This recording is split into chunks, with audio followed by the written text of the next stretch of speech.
ತುಲಾ ರಾಶಿಯ ವೀಕ್ಷಕರಿಗೋಸ್ಕರ ನವೆಂಬರ್ ತಿಂಗಳ ಮಾಸ ಭವಿಷ್ಯವನ್ನು ಮಾಡುವುದರಲ್ಲಿ ತಡವಾಗಿದೆ, ದಯವಿಟ್ಟು ಕ್ಷಮಿಸಬೇಕು. ಸೊ ಈಗ ನಾನು ಮಾಡ್ತಾ ಇದ್ದೀನಿ, ಅಂದರೆ ಎಚ್ಚರಿಕೆ ವಿಡಿಯೋ ಬೇರೆ, ಶುಭ ವಿಚಾರ ವಿಡಿಯೋ ಬೇರೆ ಅಂತ ಮಾಡ್ತಾ ಇಲ್ಲ. ಒಂದೇ ವಿಡಿಯೋದಲ್ಲಿ, ಇದೇ ಒಂದು ವಿಡಿಯೋದಲ್ಲಿ ಸಂಪೂರ್ಣವಾಗಿ ತುಲಾ ರಾಶಿಯವರ ನವೆಂಬರ್ ತಿಂಗಳ ಸಂಪೂರ್ಣ ಮಾಸ ಭವಿಷ್ಯವನ್ನು ತಿಳಿಸಲಿದ್ದೇನೆ. ಅದರಲ್ಲಿ ಗ್ರಹಸ್ಥಿತಿಗಳ ಆಧಾರದ ಮೇಲೆ ತುಂಬ ನೀಟಾಗಿ ಎಷ್ಟನೇ ತಾರೀಕಿಂದ ಎಷ್ಟನೇ ತಾರೀಕುವರೆಗೆ ಯಾವ ಗ್ರಹ ಎಲ್ಲೋಗೋದ್ರಿಂದಾಗಿ ನಿಮಗೆ ಏನೇನು ಆಗ್ತದೆ ಅನ್ನುವಂಥದ್ದನ್ನು ಸಂಪೂರ್ಣವಾಗಿ ತಿಳಿಸ್ತೇನೆ. ಸೊ ಪ್ರತಿಯೊಬ್ಬ ತುಲಾ ರಾಶಿಯವರಿಗೆ ವಿಡಿಯೋ ಬಹಳ ಇಂಪಾರ್ಟೆಂಟ್ ಆಗಿರ್ತದೆ. ಲೇಟಾಗಿ ಬಂದ್ರಿ ಆದರೂ ಕೂಡ ಸಹ ಬಹಳ ಮುಖ್ಯವಾಗಿರ್ತದೆ. ಸೊ ದಯವಿಟ್ಟು ನಿಮ್ಮಲ್ಲಿ ಮಾಡುವಂಥ request WhatsApp, Facebook, messenger, Telegram ಎಲ್ಲ ಕಡೆ ಪ್ರತಿಯೊಬ್ಬ ತುಲಾ ರಾಶಿಯವರಿಗೆ ಈ ವಿಡಿಯೋ ರೀಚ್ ಆಗೋ ಥರ ಶೇರ್ ಮಾಡಿ. ದಯವಿಟ್ಟು ನೀವಿನ್ನು ಸಬ್ಸ್ಕ್ರೈಬ್ ಮಾಡ್ಕೊಂಡೇನ ದಯವಿಟ್ಟು ಕಡೆ ಸಬ್ಸ್ಕ್ರೈಬ್ ಅಂತ ಬಟನ್ ಸಬ್ಸ್ಕ್ರೈಬ್ ಮಾಡಿಕೊಂಡು ಬೆಲ್ ಬಟನ್ ಹೊತ್ಕೊಂಡು ಆಲ್ ಅಂತ ಮಾಡಲಿಕ್ಕೆ ಮರಿಬೇಡಿ. ಫೇಸ್ಬುಕ್ಕಲ್ಲಿ ನಮ್ಮ ವಿಡಿಯೋ ನೋಡ್ತಾ ಇದ್ರೆ ನಮ್ಮ ಪೇಜನ್ನು ಫಾಲೋ ಮಾಡಿಲ್ಲ ಅಂದರೆ ದಯವಿಟ್ಟು ಫಾಲೋ ಮಾಡಲಿಕ್ಕೆ ಮರಿಬೇಡಿ. ಹಾಗೂ ನಾನು ಎಲ್ಲ ವಿಚಾರಗಳು ನಾನು ಕವರ್ ಆಗದೇ ಇರಬಹುದು, ಗೊತ್ತಿಲ್ಲ. ಸೊ ಅದು ನಿಮ್ಗೇನಾದ್ರು ವಿಶೇಷ ಪ್ರಶ್ನೆಗಳಿರ್ಬೋದು, ದಯವಿಟ್ಟು ಕಮೆಂಟ್ ಮಾಡಿ. ನವೆಂಬರ್ ತಿಂಗಳ ರಿಲೇಟೆಡ್ ಆಗಿರ್ತಕ್ಕಂಥ ಪ್ರಶ್ನೆ ಆದರೆ ನಾನು ನಿಮ್ಮನ್ನೆಲ್ಲ ಕಾಮೆಂಟ್ಸ್ ಓದ್ತಾ ಇರ್ತೇನೆ. ಖಂಡಿತವಾಗಿ ಉತ್ತರಿಸುವ ಪ್ರಯತ್ನವನ್ನಂತೂ ಖಂಡಿತವಾಗಿ ನಾನು ಮಾಡಿಯೇ ಮಾಡ್ತೇನೆ. ಸೊ ಆಮೇಲೆ ಪರಿಹಾರಗಳು ಅಷ್ಟೇ, ಸಿಂಪಲ್ ಪರಿಹಾರಗಳನ್ನು ಹೇಳ್ತೇನೆ, ವಿಶೇಷ ಪರಿಹಾರವನ್ನು ಹೇಳ್ತೇನೆ. ಯಾವುದೇ ಒತ್ತಾಯ ಇಲ್ಲ. ನಿಮ್ಮ ಕೈಲಿ ಯಾವ ಪರಿಹಾರ ಆದರೆ ಆ ಪರಿಹಾರವನ್ನೇ ದಯವಿಟ್ಟು ಮಾಡಿ, ಆಯ್ತಲ್ವಾ? ವಿಡಿಯೋನ ಮಾತ್ರ ದಯವಿಟ್ಟು ಎಂಡ್ ತನಕ ನೋಡಿ, ಸಂಪೂರ್ಣವಾದಂತಹ ವಿಚಾರಗಳನ್ನು ತಿಳಿಸ್ತೇನೆ. ನಮಸ್ಕಾರ, ನಾನು ವಿಠಲ್ ಭಟ್ ಮಾತಾಡ್ತಾ ಇರತಕ್ಕಂಥದ್ದು. ಬನ್ನಿ ನವೆಂಬರ್ ತಿಂಗಳ ತುಲಾ ರಾಶಿಯವರ ಮಾಸ ಭವಿಷ್ಯವನ್ನು ನೋಡ್ಕೊಂಬರೋಣ. ಮಾಸ ಭವಿಷ್ಯ ಅಂತಂದಾಗ ಬಹಳ ಮುಖ್ಯವಾಗಿ ಗ್ರಹಸ್ಥಿತಿಗಳು, ಪ್ರಧಾನವಾದ ಗ್ರಹ ಚೇಂಜ್ ಆಗುವಂಥದ್ದು ರವಿಗ್ರಹ. ನವೆಂಬರ್ 16ನೇ ತಾರೀಕು ನೀಚ ಸ್ಥಿತಿಯಿಂದ, ನಿಮ್ಮ ರಾಶಿಯಲ್ಲಿ ನೀಚ ಸ್ಥಿತಿಯಲ್ಲಿರುವಂತಹ ರವಿ ನವೆಂಬರ್ 16ನೇ ತಾರೀಕು ರವಿಗ್ರಹ ನಿಮ್ಮ ರಾಶಿಯಲ್ಲಿ ನೀಚ ಸ್ಥಿತಿಯಲ್ಲಿ ಇದರಿಂದ ಮುಂದಿನ ರಾಶಿಯಾದ ವೃಶ್ಚಿಕ ರಾಶಿಗೆ ನೀಚತ್ವದಿಂದ ಹೊರಬರ್ತಾನೆ. ಸೊ ರವಿಗ್ರಹ ಚೆನ್ನಾಗಿರ್ತದೆ. ನವೆಂಬರ್ 16ರಿಂದ ರವಿ ನಿಮ್ಮ ರಾಶಿಯಿಂದ ಮುಂದಿನ ರಾಶಿ ವೃಶ್ಚಿಕ ರಾಶಿಗೆ ಹೋಗ್ತಾನೆ. ನವೆಂಬರ್ 23ನೇ ತಾರೀಕು ಬುಧಗ್ರಹ ಮುಂದೋಗಿದ್ದ ಬುಧಗ್ರಹ ವಾಪಸ್ ಬರ್ತಾನೆ ನಿಮ್ಮ ರಾಶಿಗೆ. ಬುಧಗ್ರಹ ಸಂಚಾರ ವಕ್ರೀನಾಗಿ ಬರ್ತಾನೆ, ಪರಮೋಚ್ಚ ಸ್ಥಿತಿಯ ಫಲವನ್ನು ಕೊಡಬೇಕು. ನವೆಂಬರ್ 26ನೇ ತಾರೀಕು ನಿಮ್ಮ ರಾಶಿಯಿಂದ ಮುಂದಿನ ರಾಶಿಗೆ ಶುಕ್ರ ಗ್ರಹಣ ಸಂಚಾರ ಆಗಲಿದೆ. 2ನೇ ತಾರೀಕಿಂದ 26ನೇ ತಾರೀಕಿನ ತನಕ ಶುಕ್ರ ನಿಮ್ಮ ರಾಶಿಯಲ್ಲೇ ಇರ್ತಾನೆ. 23ನೇ ತಾರೀಕು ಬುಧ ನಿಮ್ಮ ರಾಶಿಗೆ ಬರ್ತಾನೆ. 16ನೇ ತಾರೀಕು ನಿಮ್ಮ ರಾಶಿಯಿಂದ ಮುಂದಿನ ರಾಶಿಗೆ ರವಿಗ್ರಹ ಹೋಗ್ತಾನೆ. ಇದು ಸಿಂಪಲ್ ಆಗಿ ಹೇಳಬೇಕು ಅಂತಂದರೆ, ಆಯ್ತಲ್ವ? ಇದು ಪ್ರಧಾನವಾದ ಗ್ರಹ ಸ್ಥಿತಿಗಳು. ಇದನ್ನು ಆಧರಿಸಿಕೊಂಡು ನಿಮಗೆ ನವೆಂಬರ್ ತಿಂಗಳ ಮಾಸ ಭವಿಷ್ಯ. ಮೊದಲನೇದಾಗಿ ಆರೋಗ್ಯ ಯಾವ ರೀತಿಯಲ್ಲಿ ಇರಲಿದೆ? ವೃಶ್ಚಿಕ ರಾಶಿಯವರಿಗೆ ಸಾಮಾನ್ಯವಾಗಿ ಆರೋಗ್ಯ ಸ್ವಯಂಕೃತಾಪರಾಧದಿಂದ ಹಾಳಾಗಬೇಕೇ ವಿನಃ ಇಲ್ಲ ಅಂದರೆ ಆರೋಗ್ಯ ಚೆನ್ನಾಗಿರ್ತದೆ ನಿಮ್ಮದು. ಅದು ಸಹ ಏನಾದರೂ ಆರೋಗ್ಯ ಹಾಳಾದರೂ ಕೂಡ 16ನೇ ತಾರೀಕಿನ ತನಕ ಮಾತ್ರ, ಆಯ್ತಲ್ವಾ? 16ರಿಂದ 26ರ ತನಕ ಆರೋಗ್ಯ ಸೂಪರ್ ಆಗಿರುತ್ತೆ, ಯಾವುದೇ ಟೆನ್ಷನ್ ಪಡ್ಕೊಳ್ಳೋ ಅವಶ್ಯಕತೆ ಇಲ್ಲ. ಓವರಾಲ್ ಆಗಿ ನಾನು ಹೇಳತಕ್ಕಂಥದ್ದು, ಯಾಕೆಂದರೆ ರಾಶ್ಯಾಧಿಪತಿ ಅಷ್ಟಮಾಧಿಪತಿಯಾಗಿ ಶುಕ್ರ ಗ್ರಹ ನಿಮ್ಮ ರಾಶಿಯಲ್ಲೇ ಇರ್ತಾನೆ ಅಂತ. ಇನ್ನು ನಿಮ್ಮ ಆರೋಗ್ಯ ಹಾಳು ಮಾಡಿದ್ರೆ ಅದನ್ನು ಮಾಡುವ ತಾಕತ್ತಿರೋದು ರವಿಗ್ರಹಕ್ಕೆ. ನಿಮ್ಮ ರಾಶಿಯಲ್ಲೇ ನೀಚ ಸ್ಥಿತಿಯಲ್ಲಿ ಲಾಭಾಧಿಪತಿಯಾದ ರವಿ ನೀಚ ಸ್ಥಿತಿಯಲ್ಲಿ ನಿಮ್ಮ ರಾಶಿಯಲ್ಲೇ 16ನೇ ತಾರೀಕಿನ ತನಕ ಇರೋದ್ರಿಂದ ರವಿ ಏನಾದರೂ ಸ್ವಲ್ಪ ಆರೋಗ್ಯ ಹಾಳು ಮಾಡಬಹುದು.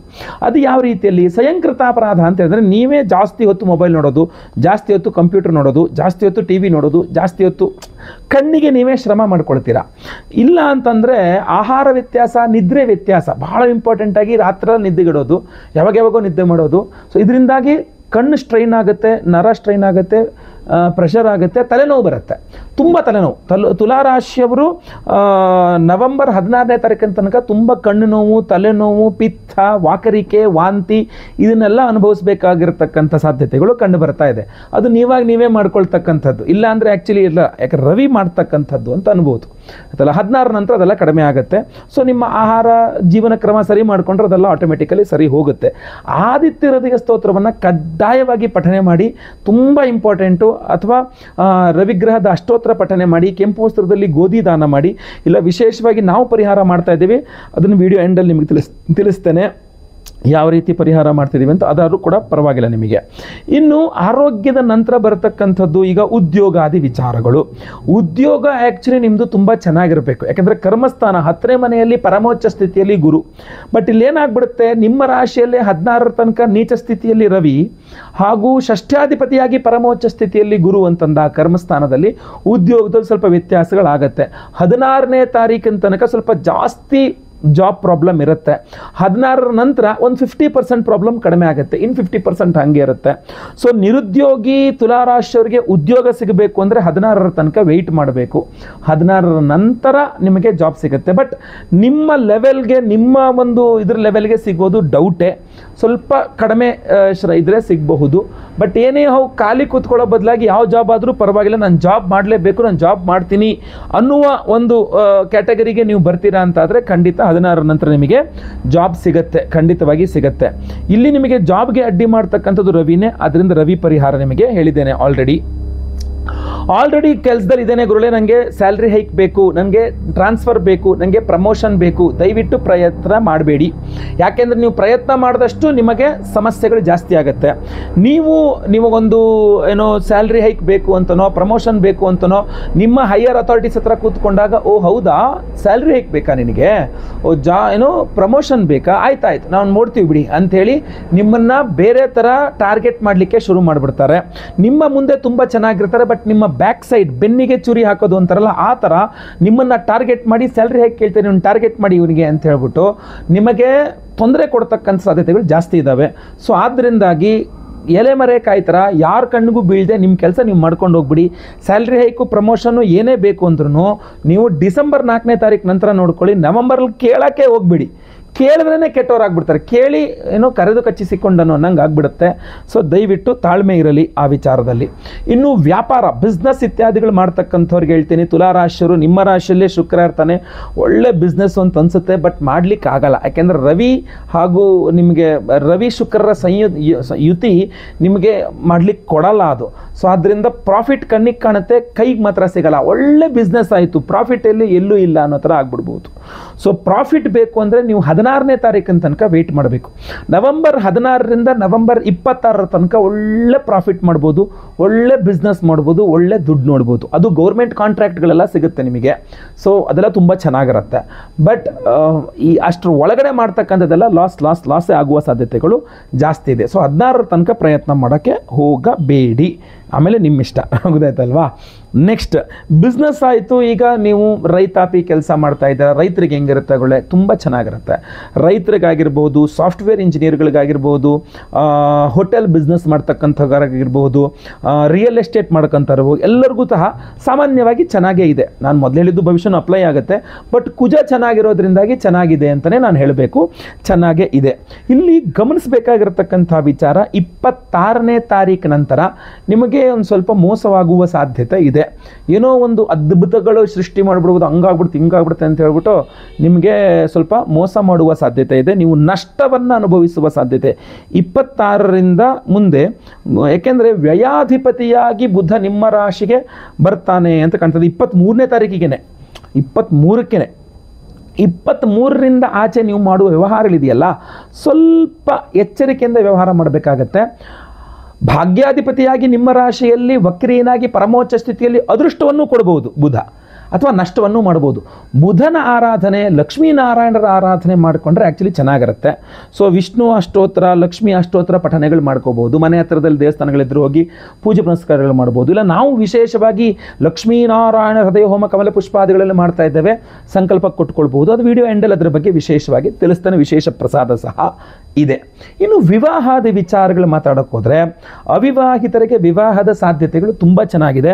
16ನೇ ತಾರೀಕಿಂದ 26ನೇ ತಾರೀಕು ತನಕ, 16ರಿಂದ 26 ಏನು 10 ದಿವಸ ಇದೆಯಲ್ಲ, ನಿಮಗೆ ವಿವಾಹದ ವಿಚಾರದಲ್ಲಿ ತುಂಬ ಚೆನ್ನಾಗಿ ಮುಂದುವರಿತದೆ. ಅದು ಆ್ಯಕ್ಚುಲಿ ನವಂಬರ್ ಸ್ಟಾರ್ಟಿಂಗಿಂದನೇ ಮುಂದುವರಿಯುತ್ತೆ. ಬಟ್ ಪ್ರಾಬ್ಲಮ್ ಏನಂದರೆ ರವಿ ನಿಮಗೆ ಹಿನ್ನಡೆ ಮಾಡಿಬಿಡ್ತಾನೆ. ಸೊ ಅದರಿಂದ ಅಯ್ಯೋ ಒಳ್ಳೊಳ್ಳೆ ಅವಕಾಶ ಇತ್ತು, ಜಸ್ಟ್ ನೀವು ಮದುವೆ ಇತ್ತು, ನಮ್ಗೆ ಗೊತ್ತೇ ಇಲ್ವಲ್ರಿ, ಮೊದಲೇ ಹೇಳ್ಬೇಕಲ್ವೇನ್ರಿ, ನಮ್ಗೆ ಒಳ್ಳೊಳ್ಳೆ ಇದಿತ್ತು, ಸಂಬಂಧಗಳಿತ್ತು, ಅದು ಆ ಥರ ಮಿಸ್ ಆಗ್ತಕ್ಕಂಥದ್ದು 16ರ ನಂತರ ಮಿಸ್ ಆಗಲ್ಲ, ಚೆನ್ನಾಗಿ ಸಿಗ್ತದೆ. ಫ್ಯಾಮಿಲಿಯಲ್ಲೇ ಪ್ರಯತ್ನ ಮಾಡಿ, ಕುಟುಂಬದಲ್ಲೇ ರಿಲೇಷನ್ಸಲ್ಲೇ ಪ್ರಯತ್ನ ಮಾಡಿದ್ರೆ, ಅವಿವಾಹಿತ ತುಲಾರಾಶಿಯವರಿಗೆ ನವೆಂಬರ್ ತಿಂಗಳಲ್ಲಿ ವಿವಾಹದ ಸಾಧ್ಯತೆಗಳು ಕುಟುಂಬದಲ್ಲೇ ಪ್ರಯತ್ನ ಮಾಡಿದ್ರೆ ಸಿಗೋ ಸಾಧ್ಯತೆ ಜಾಸ್ತಿ ಇದೆ. 16ರ ನಂತರ ಪ್ರಯತ್ನ ತೀವ್ರತರನಾಗಿರಬೇಕು. ಮದುವೆ ಆಗೋಗಿದೆ, ದಾಂಪತ್ಯ ಜೀವನದ ವಿಚಾರ ಹೇಳಿ ಸ್ವಲ್ಪ ಜಗಳ ಮನಸ್ತಾಪಗಳಾಗ್ತಾ ಇದೆ, 16ರ ನಂತರ ಸರಿ ಹೋಗುತ್ತೆ, ಏನು ತೊಂದರೆ ಇಲ್ಲ, ಏನು ಯೋಚನೆ ಮಾಡೋ ಅವಶ್ಯಕತೆ ಇಲ್ಲ. 16ರ ನಂತರ ಎಲ್ಲ ಜಗಳ ಮನಸ್ತಾಪಗಳು ಸರಿ ಹೋಗುತ್ತೆ. ಮತ್ತು ತುಲಾ ರಾಶಿಯವರಿಗೆ ಸ್ವಲ್ಪ ಬುದ್ಧಿವಂತರು ನೀವು. ನಿಮ್ಗೆ ಹೆಂಗೆ ನಿಮ್ಮ ಲೈಫ್ ಪಾರ್ಟ್ನರ್ನ, ನಿಮ್ಮ ಬಾಳ ಸಂಗಾತಿಯನ್ನು ಹೆಂಗೆ ಹ್ಯಾಂಡಲ್ ಮಾಡಬೇಕು ಅಂತ ನಿಮಗೆ ಗೊತ್ತಿದೆ. ಇನ್ನು ನಾವು ಹೇಳ್ಕೊಡುವಂಥದ್ದು ಏನಿಲ್ಲ ಅಲ್ಲಿ. ಇನ್ನು ಮಕ್ಕಳ ವಿಚಾರ, ಸಂತಾನದ ವಿಚಾರ ಒಂದು ಸ್ವಲ್ಪ ಗುರುಬಲ ನಿಲ್ದಿರೋದ್ರಿಂದಾಗಿ ನೀವು ಪ್ರಯತ್ನ ಮಾಡಿದ್ರೂ ಸ್ವಲ್ಪ ಹಿನ್ನಡೆ ಆಗಬಹುದು. ಇನ್ನು ಏನೋ ಈಗ ಸೈಟ್ ತೊಗೋಬೇಕು ಅಂದ್ಕೊಂಡಿದ್ದೀನಿ ಅಥವಾ ಮನೆ ಕಟ್ಸ್ಬೇಕು ಶುರು ಮಾಡಬೇಕು ಅಂದ್ಕೊಂಡಿದ್ದೀನಿ. ನವಂಬರ್ ನಿಮಗೆ ಕಾರ್ತೀಕ ಮಾಸ ಒಳ್ಳೆ ಶುಭಗಳಿಗೆ ಖಂಡಿತವಾಗಿ ಮಾಡಿ, ಪ್ರಯತ್ನ ಮಾಡಿ, ಏನು ತೊಂದರೆ ಇಲ್ಲ. ಸೈಟ್ ಪರ್ಚೇಸ್ ಮಾಡಿ, ಸೇಲ್ಗಿಡಿ ಎಲ್ಲ ಏನು ತೊಂದರೆ ಇಲ್ಲ. ಬಟ್ ಒಂದು ಸ್ವಲ್ಪ ಲಾಸ್ ಆಗುವ ಟೈಮ್ಗಳು ಏನಿದೆ 16ರ ತನಕ ಅದೊಂಚೂರು ಹುಷಾರಾಗಿ ವ್ಯವಹಾರ ಮಾಡಿ. ಯಾಕೆಂದರೆ ಒಂದು ವಾರ ಒಂದು ದಿವಸದಲ್ಲಿ ಮುಗಿಯೋ ವ್ಯವಹಾರಗಳೆಲ್ಲ ಇದೆಲ್ಲ ಸ್ವಲ್ಪ ಎಳೆದಾಡ್ತಕ್ಕಂಥ ವ್ಯವಹಾರ. ಆದ್ದರಿಂದ 16 ನಂತರ ಆಟೋಮೆಟಿಕಲಿ ನಿಮಗೆ ಅದೆಲ್ಲ ಕೂತ್ಕೊಳ್ಳುತ್ತೆ ಸರಿಯಾಗಿ. ಗೊತ್ತಾಯ್ತಲ್ವಾ? ಇನ್ನು ವಿವಾಹಿತ ಸ್ತ್ರೀಯರು ಸ್ವಲ್ಪ ಅವ್ರಿಗಿರುವ ಸಮಸ್ಯೆಗಳನ್ನು ಕೂತ್ಕೊಂಡು ಮಾತಾಡಿಕೊಂಡು ಬಗೆಹರಿಸ್ಕೊಳ್ಳೋಕ್ಕೆ ತುಂಬ ಚೆನ್ನಾಗಿರುವಂಥ ಟೈಮು. ಸಾಲಗಳ ವಿಚಾರ ಹೇಳ್ತೀನಿ. ಸಾಲಗಳು ಬಹಳ ಇಂಪಾರ್ಟೆಂಟ್. ಷಷ್ಠ್ಯಾಧಿಪತಿ ಕರ್ಮಸ್ಥಾನದಲ್ಲಿ ಪರಮೋಚ್ಚ ಸ್ಥಿತಿ ಅಂತಂದರೆ ಸಾಲಗಳ ಸುತ್ತ ಓಡಾಡುತ್ತೆ ನಿಮ್ಮ ಇಡೀ ನವೆಂಬರ್ ತಿಂಗಳು. ಸಾಲ ಕೊಟ್ಟು ಸಾಲ, ತೊಗೊಂಡು ಸಾಲ, ಕೊಡ್ಸೋದು ಸಾಲ, ಮಾಡಬೇಕು ಅಂದ್ಕೊಂಡಿರೋ ಸಾಲ ತುಂಬ ಬೇಗ ಸಿಕ್ಬಿಡುತ್ತೆ. ತೀರಿಸ್ಲಿಕ್ಕೂ ಕೂಡ ತುಂಬ ಚೆನ್ನಾಗಿದೆ. ಈ ಸಾಲಗಳು ಅನ್ನುವಂಥದ್ದು ತುಂಬ ಪವರ್ಫುಲ್ ಆಗಿರ್ತಕ್ಕಂಥ ಟೈಮ್ ತುಲಾ ರಾಶಿಯವರಿಗೆ. ಈ ಪರಿಹಾರ ಮಾಡ್ಕೊಂಡ್ರೆ ಪರಿಹಾರ ಅನ್ನೋ ಥರ. ಸೊ ಆದ್ದರಿಂದ ಯೋಚನೆ ಮಾಡ್ಕೊಳ್ಳಿ. ಸ್ವಲ್ಪ ಗುರು ಅಷ್ಟೋತ್ತರವನ್ನು ಪಠನೆ ಮಾಡ್ಕೊಳ್ಳಿ ಜಾಸ್ತಿ. ರಾಯರ ದೇವಸ್ಥಾನ, ರಾಘವೇಂದ್ರ ಸ್ವಾಮಿಗಳ ದೇವಸ್ಥಾನಕ್ಕೆ ಹೋಗಿ ಬರ್ತಾ ಇರಿ, ಅಥವಾ ಸಾಯಿಬಾಬಾ ಟೆಂಪಲ್ಗೆ ಹೋಗಿ ಬನ್ನಿಲ್ಲ. ನಾವು ವಿಶೇಷವಾಗಿ ರಣಬಾಧೆ ನಿವಾರಕ್ಕೇ ವಿಶೇಷವಾದಂತಹ ಆರಾಧನೆ, ವಿಶೇಷ ಪರಿಹಾರಗಳು ಮಾಡ್ತಾ ಇದ್ದೇವೆ. ಖಂಡಿತ ನಿಮಗೆ ತುಂಬ ಹೆಲ್ಪ್ ಆಗುತ್ತೆ. ಅದು ವಿಡಿಯೋ ಎಂಟು ತನಕ ನೋಡಿ. ಈಗ ಎಂಡಲ್ ಅದರ ಬಗ್ಗೆ ಖಂಡಿತವಾಗಿ ನಿಮ್ಮ ಮಾಹಿತಿಯನ್ನು ಕೊಡಲಿದ್ದೇನೆ. ಇನ್ನು ತಂದೆ ತಾಯಿಯ ವಿಚಾರ ಮಾತಾಡ್ತೇನೆ. ತಂದೆ ತಾಯಿಯವರ ಆರೋಗ್ಯ ತುಂಬ ಚೆನ್ನಾಗಿದೆ, ಏನು ಯೋಚನೆ ಮಾಡುವ ಅವಶ್ಯಕತೆ ಇಲ್ಲ. ಇನ್ನು ತಾಯಿಯವರ ಆರೋಗ್ಯನೂ ಚೆನ್ನಾಗಿಲ್ಲ ಅಥವಾ ತಂದೆಯವರ ಚೆನ್ನಾಗಿಲ್ಲ ಅಂದ್ರೂ ಸರಿ ಹೋಗುತ್ತೆ, ಚೆನ್ನಾಗಿಲ್ಲ ಅಂದ್ರೂ ಸರಿ ಹೋಗುತ್ತೆ. ನೀವು ತಂದೆ ತಾಯಿ ಸೇವೆ ಮಾಡ್ಕೊಂಡಿದ್ರೆ ಸಾಕು, ಏನೂ ತೊಂದರೆ ಇಲ್ಲ. ಅವ್ರದ್ದು ಆರೋಗ್ಯನೂ ತುಂಬ ಚೆನ್ನಾಗಿ ಕಂಡು ಬರ್ತಾ ಇದೆ ನನಗೆ. ಏನಂದರೆ ನೀವು ಒಂದು ಸ್ವಲ್ಪ ಐಷಾರಾಮಿ ಜೀವನ ಚೆನ್ನಾಗಿ ಕಾಣಬೇಕು. ಒಳ್ಳೆ ಕಾಸ್ಟ್ಲಿ ಬಟ್ಟೆ, ಕಾಸ್ಟ್ಲಿ ವಾಚ್ ಎಲ್ಲ ಕಾಸ್ಟ್ಲಿ ಕಡೆ ದುಡ್ಡನ್ನು ವ್ಯಯ ಮಾಡುವ ಸಾಧ್ಯತೆಗಳು ಕಂಡು ಬರ್ತಾ ಇದೆ. ಅಷ್ಟೆಲ್ಲ ಮೋಹಕ್ಕೆ ಒಳಗಾಗಬೇಡಿ. ಒಂದು ಲಿಮಿಟಲ್ಲಿ ಎಂಜಾಯ್ ಮಾಡಿ, ಏನು ತೊಂದರೆ ಇಲ್ಲ. ಸಮಸ್ಯೆಗಳೇನೇ ಇರಲಿ ಪರಿಹಾರ ಇದ್ದೇ ಇರುತ್ತೆ. ನಾವು ಮಾಡ್ತಾ ಇರೋ ವಿಶೇಷ ಪರಿಹಾರ ಏನು ಅಂತಂದರೆ, ವಿಶೇಷವಾದಂತಹ ಪರಿಹಾರವನ್ನು ವಿಶೇಷವಾದ ದಿನಗಳಲ್ಲೇ ಮಾಡಬೇಕಲ್ವಾ. ಕಾರ್ತೀಕ ಪೌರ್ಣಿಮೆ, ಕಾರ್ತೀಕ ಮಾಸದ ಹುಣ್ಣಿಮೆ, ಅದಕ್ಕಿಂತ ವಿಶೇಷ ದಿನ ಇನ್ಯಾವುದಿರುತ್ತೆ? ಎಸ್, ನವೆಂಬರ್ 5ನೇ ತಾರೀಕು ಬುಧವಾರ ಕಾರ್ತೀಕ ಪೌರ್ಣಿಮಾ. ಸೊ ಅದರಿಂದ ಅವತ್ತಿನ ದಿವಸ ನಿಮ್ಮೆಲ್ಲರ ಸಮಸ್ಯೆಗಳಿಗೆ, ಈಗ ನಾನಾಗಲೇ ವಿಡಿಯೋದಲ್ಲಿ ಮಾತಾಡಿರ್ತಕ್ಕಂಥ ಸಾಲಬಾಧೆಗಳ ಪರಿಹಾರಕ್ಕೆ ಋಣಬಾಧಾ ನಿವಾರಕ ಸುಬ್ರಹ್ಮಣ್ಯನ ಒಂದು ಹೋಮವನ್ನು ಮಾಡ್ತಾ ಇದ್ದೇವೆ. ಸಾಲಬಾಧೆಗಳನ್ನು ಪರಿಹಾರ ಮಾಡ್ತಕ್ಕಂಥ ಸುಬ್ರಹ್ಮಣ್ಯ, ಯಾಕೆಂದರೆ ಸಾಲದ ವಿಚಾರ ಸುಬ್ರಹ್ಮಣ್ಯನ ರಿಲೇಟೆಡ್ ಆಗೇ ಇರ್ತದೆ. ಸೊ ಅದರಿಂದ ಸುಬ್ರಹ್ಮಣ್ಯನ ಅದು ವಿಶೇಷವಾಗಿ ಋಣಬಾಧಾ ನಿವಾರಕ ಸುಬ್ರಹ್ಮಣ್ಯನ ಆರಾಧನೆ, ಸಾಲಗಳ ವಿಚಾರಕ್ಕೆ ಎಲ್ಲ ರೀತಿಯಲ್ಲಿ ಅನುಕೂಲ ಆಗುತ್ತೆ. ಸೊ ಅವತ್ತಿನ ದಿವಸ ನಾವು ನವೆಂಬರ್ 5ನೇ ತಾರೀಕು ಋಣಬಾಧಾ ನಿವಾರಕ ಸುಬ್ರಹ್ಮಣ್ಯ ಹೋಮವನ್ನು ಮಾಡ್ತಾ ಇದ್ದೇವೆ. ಆಮೇಲೆ ಲಕ್ಷ್ಮೀನಾರಾಯಣ ಹೃದಯ ಹೋಮವನ್ನು ಮಾಡ್ತಾ ಇದ್ದೇವೆ. ಲಕ್ಷ್ಮೀನಾರಾಯಣ ಹೃದಯ ಹೋಮ ಅಂತಂದ್ರೆ ಅಲ್ಲಿ ಲಕ್ಷ್ಮೀ ಹೃದಯ, ನಾರಾಯಣ ಹೃದಯ, ಇದೆರಡು ಸ್ತೋತ್ರಗಳನ್ನು ಹೇಳಿ ಯಾವ ವಿಧದಲ್ಲಿ ಅಂತಂದ್ರೆ ಕಮಲ ಪುಷ್ಪಗಳಲ್ಲಿ ತಾವರೆ ಹೂವು ಅಂತೀವಲ್ಲ, ತಾವರೆ ಹೂವನ್ನು ಅರಳಿಸಿ ಅದನ್ನು ಜೇನುತುಪ್ಪದಲ್ಲಿ ಅದ್ದಿ ಲಕ್ಷ್ಮೀನಾರಾಯಣದ ಮಂತ್ರಗಳಿಂದ ಹೋಮವನ್ನು ಮಾಡ್ತೇವೆ. ಸೊ ಅದರಿಂದ ಆರ್ಥಿಕ ಬಾಧೆ, ಸಾಲ ಬಾಧೆಗಳಂತೂ 100%. ಆಮೇಲೆ ಲಕ್ಷ್ಮೀನಾರಾಯಣ ಹೃದಯ ಹೋಮದಿಂದ ಸರ್ವಸ್ವೂ ಸಿದ್ಧಿ ಆಗ್ತದೆ ಅಂತ ಹೇಳ್ತದೆ. ಕಾರ್ತೀಕ ಪೌರ್ಣಿಮೆ ಬುಧವಾರ ಲಕ್ಷ್ಮೀನಾರಾಯಣ ಹೃದಯ ಹೋಮ ಕಮಲ ಪುಷ್ಪಗಳಲ್ಲಿ. ಆರ್ಥಿಕ ಬಾಧೆ, ಆರೋಗ್ಯ ಬಾಧೆ, ವಿವಾಹ, ದಾಂಪತ್ಯ, ಸಂತಾನ, ಯಾಕೆಂದರೆ ಜಾಯತೆ ಶ್ರೀಪತಿ ಸ್ವಯಂ ಅನ್ನುವ ವಾಕ್ಯವೂ ಸಹ ಲಕ್ಷ್ಮೀನಾರಾಯಣ ಬರುತ್ತೆ. ಶ್ರೀಮನ್ನಾರಾಯಣನೇ ಅಂದರೆ ಸಂತಾನದ ವಿಚಾರದ ಎಲ್ಲ ಬಾಧೆಗಳನ್ನು ಪರಿಹಾರ ಮಾಡಿಕೊಡ್ತಾನೆ ಅಂತ. ಸೊ ಆದ್ದರಿಂದ ಲಕ್ಷ್ಮೀನಾರಾಯಣ ಹೃದಯ ಎಲ್ಲ ರೀತಿ ಓವರ್ ಆಲ್ ಡೆವಲಪ್ಮೆಂಟ್ಗೆ ತುಂಬ ಅನುಕೂಲ ಆಗಲಿದೆ. ಅದರ ಜೊತೆಗೆ ಬಹಳ ಮುಖ್ಯವಾಗಿ ಸಹಸ್ರ ಕುಜ ಶಾಂತಿ ಹೋಮವನ್ನು ಮಾಡ್ತಾ ಇದ್ದೇವೆ. 1008 ಸಂಖ್ಯೆಯಲ್ಲಿ ಕುಜಗ್ರಹಣಿಕೆ ಹೋಮವನ್ನು ಮಾಡಿ ವಿಶೇಷವಾಗಿ ಕುಜನ ರತ್ನವಾದಂಥ ಹವಳ, ಒರಿಜಿನಲ್ ಹವಳವನ್ನು ಕೊಡ್ತಾ ಇದ್ದೇವೆ. ಅದು ಏನು, ತ್ರಿಕೋಣಾಕಾರ ಮಂಡಲ, ಅಂಗಾರಕಂ ಸೂರ್ಯಗ್ರಹಸ್ಯ ದಕ್ಷಿಣ ದಿಗ್ಭಾಗೆ ತ್ರಿಕೋಣಾಕಾರ ಮಂಡಲೆ ಅಂಗಾರಕಂ ಅಂತ ಹೇಳ್ತಾರೆ. ಅಂದರೆ ಕುಜನ ಒಂದು ಯಂತ್ರವೇ ಟ್ರಯಾಂಗಲ್ ಶೇಪ್, ತ್ರಿಕೋಣಾಕಾರ ಅಂತ. ಸೊ ತ್ರಿಕೋಣಾಕಾರದಲ್ಲಿ ಆ ಒಂದು ಹವಳವನ್ನು ಕಟ್ ಮಾಡಿದಾಗ ವಿಶೇಷವಾದ ಪವರ್ ಅದು. ಆ ಒರಿಜಿನಲ್ ಹವಳ ತ್ರಿಕೋಣಾಕಾರದಲ್ಲಿ ಕಟ್ ಮಾಡಿ ಸಹಸ್ರ ಕುಜ ಶಾಂತಿ ಹೋಮದಲ್ಲಿ ಎನರ್ಜೈಸ್ ಮಾಡಿ. ಅಷ್ಟೇ ಅಲ್ಲ, ಕುಜನ ಅಭಿಮಾನಿ ದೇವರು ಯಾರು? ಸುಬ್ರಹ್ಮಣ್ಯ. ನಾವು ಋಣಬಾಧ ನಿವಾರಕ ಸುಬ್ರಹ್ಮಣ್ಯ ಹೋಮವನ್ನು ಮಾಡ್ತಾ ಇದ್ದೇವೆ. ಜೊತೆಗೆ ಲಕ್ಷ್ಮೀನಾರಾಯಣ ಹೃದಯ ಹೋಮದಲ್ಲಿ ಕೂಡ ಎನರ್ಜೈಸ್ ಮಾಡ್ತೇವೆ. ಅಷ್ಟೇ ಅಲ್ಲ, ಜೊತೆಗೆ ನಿಮ್ಮ ಸರ್ಪದೋಷಗಳು, ಸರ್ಪಶಾಪಾತ್ ಕುಲಕ್ಷಯ, ಸರ್ಪದೋಷಗಳಿದ್ದರೆ ಸರ್ಪದೋಷದಿಂದಾಗಿ ನಿಮಗೆ ಏನೇ ಸಮಸ್ಯೆಗಳಾಗ್ತಾ ಇದೆ, ಆರೋಗ್ಯ ವ್ಯವಹಾರಾದಿ ಏನೇ ದೋಷಗಳಿರಲಿ, ಆಶ್ಲೇಷ ಬಲಿ ಪೂಜೆ ಸರ್ಪಶಾಂತಿ ಹೋಮವನ್ನು ಮಾಡಿ, ಅದರಲ್ಲೂ ಕೂಡ ಇದು ಎನರ್ಜೈಸ್ ಆಗಿರುತ್ತೆ. ಜೊತೆಗಲ್ಲಿ ಸಂತಾನ ಗೋಪಾಲ ಕೃಷ್ಣ ಹೋಮವನ್ನು ಮಾಡ್ತಾ ಇದ್ದೇವೆ. ಸಂತಾನ ಇಲ್ಲದವರಿಗೆ ಸಂತಾನ ಆಗಬೇಕು, ಸಂತಾನ ಇರೋವರಿಗೆ ಸಂತಾನದ ವಿಚಾರದಲ್ಲಿ, ಮಕ್ಕಳ ವಿಚಾರದಲ್ಲಿ ಏನು ಟೆನ್ಷನ್ ಇದ್ರೂ ಕೂಡ ಅದು ಪರಿಹಾರವಾಗಬೇಕು ಅನ್ನುವ ದೃಷ್ಟಿಯಿಂದ ಸಂತಾನ ಗೋಪಾಲ ಕೃಷ್ಣ ಹೋಮವನ್ನು ಮಾಡ್ತಾ ಇದ್ದೇವೆ. ಗುರು ಶಾಂತಿ ಹೋಮವನ್ನು ಮಾಡ್ತಾ ಇದ್ದೇವೆ. ಗುರುಬಲ ಇಲ್ಲದವರಿಗೆ ಗುರುಬಲ ಸಿಗಬೇಕು, ಗುರುಬಲ ಇರೋರಿಗೆ ಗುರು ಕೆಲಸ ಮಾಡಬೇಕು ಚೆನ್ನಾಗಿ, ಗುರು ಸಂಚಾರ ಬೇರೆ ಮನ್ಮನೆ ಆಗಿದೆ. ಜೊತೆಗೆ ಶನಿ ಶಾಂತಿ ಹೋಮವನ್ನು ಮಾಡ್ತಾ ಇದ್ದೇವೆ. ಯಾವುದೇ ರೀತಿಯ ಶನಿ ಪೀಡೆಗಳಿದ್ರೂ ಪರಿಹಾರ ಆಗಬೇಕು.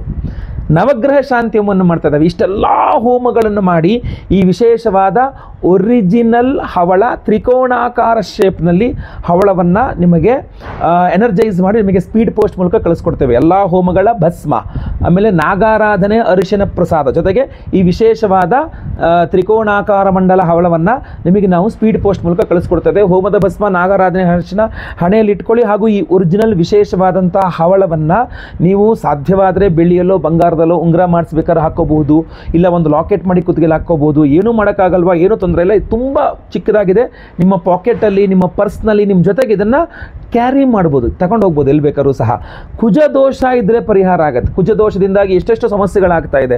ಕುಜನ ಅಭಿಮಾನಿ ಕುಜನ ರತ್ನವನ್ನು ಕಾರ್ತೀಕ ಹುಣ್ಣಿಮೆಯ ದಿವಸ ವಿಶೇಷವಾಗಿ ಇಷ್ಟೆಲ್ಲ ಹೋಮಗಳ ಎನರ್ಜೈಸ್ ಮಾಡಿ ಲಕ್ಷ್ಮೀನಾರಾಯಣ ಹೃದಯ, ಸಹಸ್ರ ಕುಜ ಶಾಂತಿ, ರಣಬಾಧ ನಿವಾರಕ ಸುಬ್ರಹ್ಮಣ್ಯ ಹೋಮ, ಇಷ್ಟೆಲ್ಲ ಹೋಮಗಳಲ್ಲೆಲ್ಲ ಆಶ್ಲೇಷ ಬಲಿ ಪೂಜೆ, ಸರ್ಪಶಾಂತಿ ಹೋಮ ಎಲ್ಲದೂ ಎನರ್ಜೈಸ್ ಮಾಡಿದ್ದು ನಿಮ್ಮ ಪಾಕೆಟಲ್ಲಿ ಯಾವಾಗಲೂ ನಿಮ್ಮ ಜೊತೆಗಿರ್ತದೆ ಅಂತಂದರೆ ಎಷ್ಟು ಪವರ್ ನಿಮ್ಮ ಜೊತೆಗೆ ಇರ್ಬೋದು. ಎಲ್ಲ ಕುಜದೋಷನೂ ಪರಿಹಾರ ಆಗಿಬಿಡುತ್ತೆ.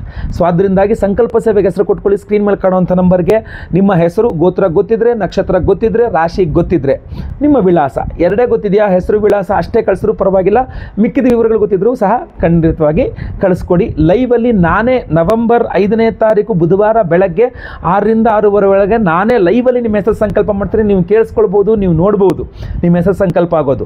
10:30ಯಿಂದ ಆಚೆ ವಿಶೇಷವಾಗಿ ಎಲ್ಲ ಹೋಮಗಳಿರ್ತದೆ. ಎಲ್ಲ ಹೋಮ ಲೈವ್ ಇರುತ್ತೆ, 3 ಅವರ್ 4 ಅವರ್ ಲೈವ್ ಇರುತ್ತೆ ಹೋಮಗಳು.